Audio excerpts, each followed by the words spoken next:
Yeah, I'm coming. I'm sorry I'm late. 5 minutes late. 5 minutes late. Don't yell at me, okay? Don't yell at me. This morning was crazy, but I am here, gang. I am here. Look at you all, and you are too. Look at you guys. Green Deal went down in flames. Rock roll. You're absolutely right. Let me get my screen here on a little bit better. Oh, man, you guys are awesome. Look at here. We're all together again, live stream Friday. I am Dr. Steve, your patriot professor, here to help you to think better so you can feel better in these crazy and turbulent times. Make sure to smack that bell and subscribe button if you are new. But in full disclosure today, it's not a subject that's necessarily prone to the feelies, to feeling good analysis. We've got a lot to talk about, some pretty serious stuff going on over the weekend. Most people, ironically, are clueless about what's going on, that at least in the West, and we're going to cover that. I will take your questions at the end of the... Look at you guys coming on in. Good morning, guys. Tom Greer, I see you, bud. Good morning. Ultra Mega, good morning. Glenn, come on in. Thank you for all that you do, Glenn. Thank you, bro. That's right. Salty Army's coming on in. God bless you guys. God bless. Ooh, Brandon, the anime guy. Italy, huh? That's pretty cool. I was debating that. Should we talk about the upcoming landslide that's in the making for the nationalist populist right in Italy? Giorgia Meloni, Matteo Salvini. We've got the single most right-wing, nationalist right-wing government in Western Europe about to appear as of this Sunday, following on the heels of the Sweden Democrats taking power in Sweden. The most liberal country in the whole of Europe now has a nationalist populist, I would say MAGA government, but it'd have to be MSG. Meshuggah, right? Are they Swedish? I forgot. The very cool heavy metal band. The Make Sweden Great Again party, the Sweden Democrats. If you're new to that, don't let the Democrats part throw you for a loop. They're actually nationalist populists. They're not the social Democrats. You have to make a distinction between that. Sweden Democrats, good. Social Democrats, bad. But yeah, we do. I was going to talk, but I'll talk about it on Monday. Obviously, that'll be our first video on Monday morning, talking about the post-mortem of the death of the left in Italy. It's going to be a bloodbath. That's what it promises to be.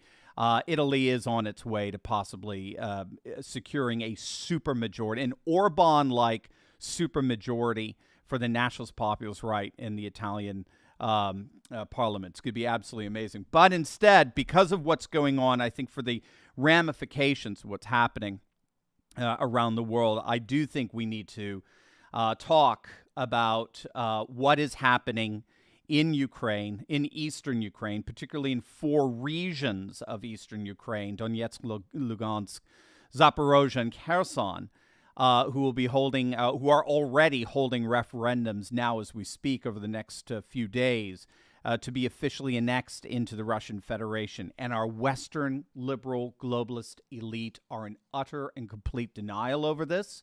Putin knows that. And so he issued a very, very dire warning, as dire of a warning that can be issued, that if Western liberal elites do not take what's happening in these 4 eastern Ukrainian regions seriously, soon to be Russian Federation regions, we may be facing a cataclysmic clash, the likes of which would be unimaginable. So what I want to do for you today is I want to unpack all that's going on right now, a big picture, as it were, to give you clarity in the midst of all of this confusing insanity and give you an assessment of where I think we're going from here. So big day today. I'm sure you got lots of questions, so throw your questions in the super chat. I'll get to those at the end of our broadcast and more in our live stream Friday. But before we begin, gang, a topic like this, that makes our video sponsor more relevant than ever before.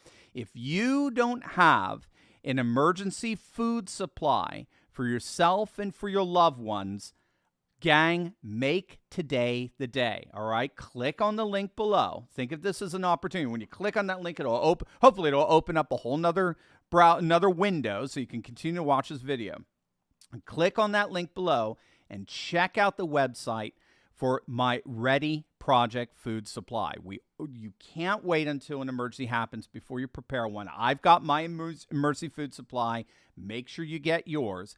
And no one makes that easier. No one makes that more affordable than Ready Project Food Supply. They're the best. Their kits last up to 25 years in storage, include breakfast, lunches, and dinners. Every meal is at least 2,000 calories, and you're going to save 25% off a 4-week emergency food supply when you click on that link below. You're all set. Click on that link. Make the purchase, you're set. You're ready to go. You can handle any emergency. So don't wait. Click on that link below or go to getreadywithsteve.com and save 25% off your very own 4-week emergency food supply today. All right, let's dive right in. For nearly 6 years now, I've been arguing on this channel day in and day out that if you think the world has basically gone insane, you're right. and you're right because that insanity, that turbulence, that sense of, vertigo is itself indicative of the fact that we're experiencing, in effect, a tectonic shift happening all over the world.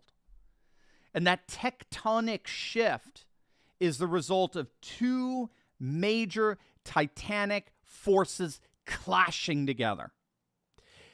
If you want to understand what's happening in our world at the highest level imaginable, and I mean that, that's not hyperbole, at the highest level, if you want to get your thinking to the highest level of analysis imaginable in our world today, then you have to understand that our world is currently experiencing a clash between two totalizing, epic civilizational forces.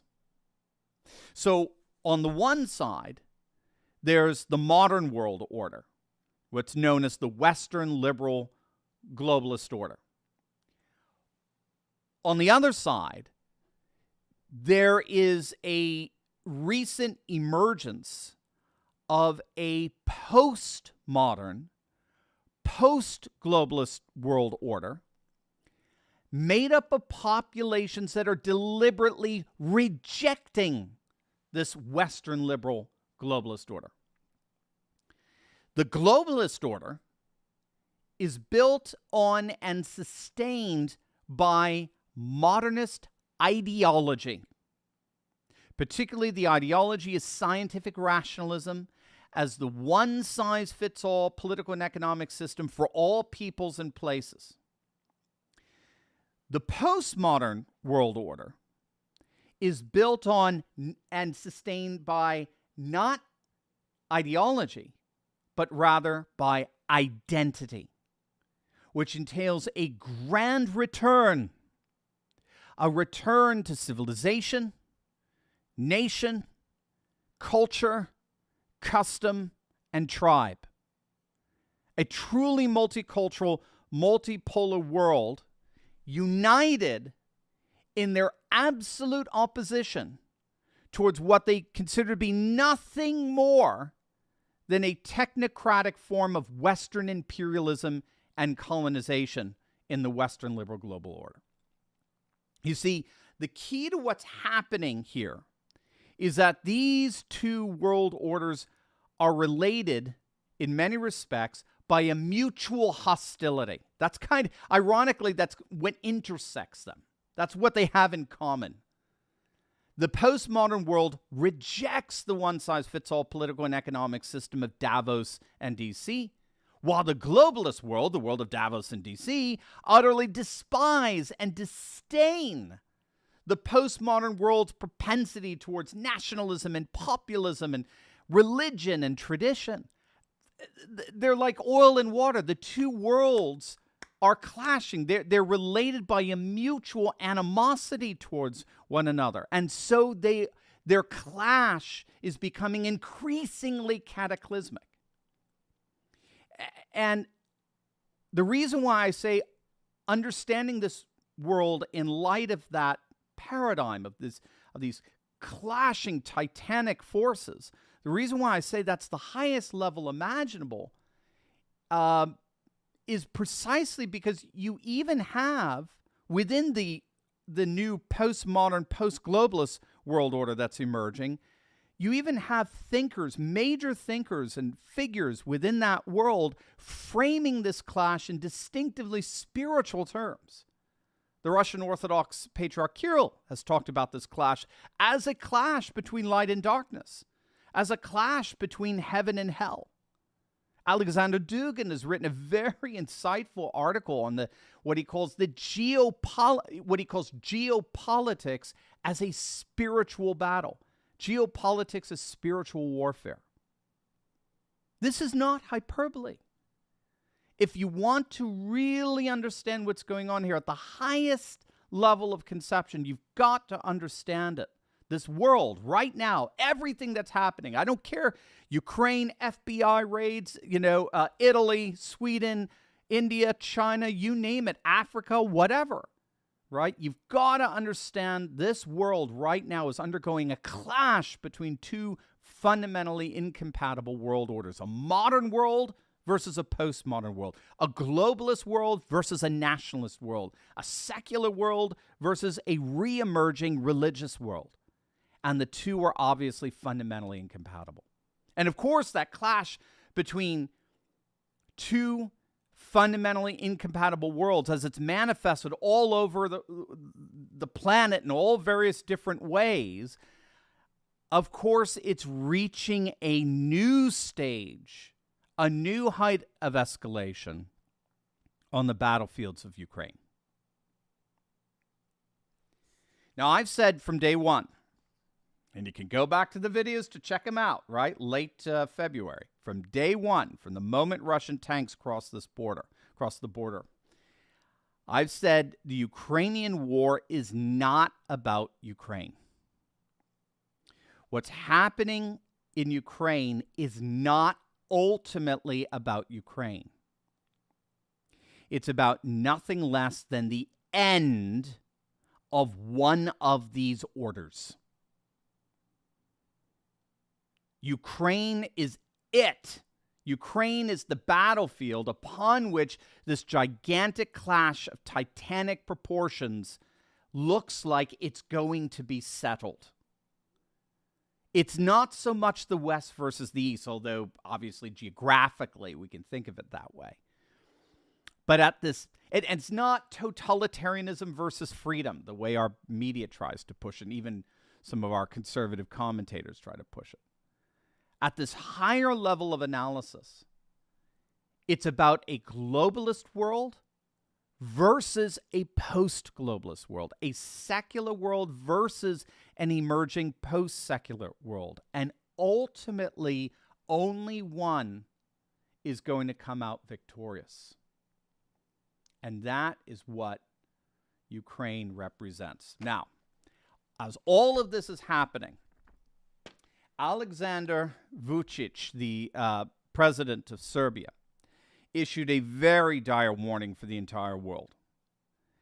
He believes, and I'll read a paragraph from his comments here, he believes we may, in the next 2 months, be entering into what he's calling a, quote, great world conflict. These are the comments he made in New York at the recent UN meeting. You see a crisis in every part of the world. I think realistic predictions ought to be even darker. Our position is even worse since the UN has been weakened and the great powers have taken over and practically destroyed the UN order, or has practically destroyed the UN order over the past several decades. Now, that's very interesting. So the UN order could be understood in a couple of different ways. The UN order could be understood in one sense as almost neutral. It just depends who controls it. Okay. So if Western liberals are controlling the UN, right, we got some issues. But as far as Russia and China and India, they're going to possibly vie to begin controlling the UN and the protocols and the like, what governs a UN order. So you can look at it that way, or you could just look at the UN as hopeless and pathetic, and Vučić is,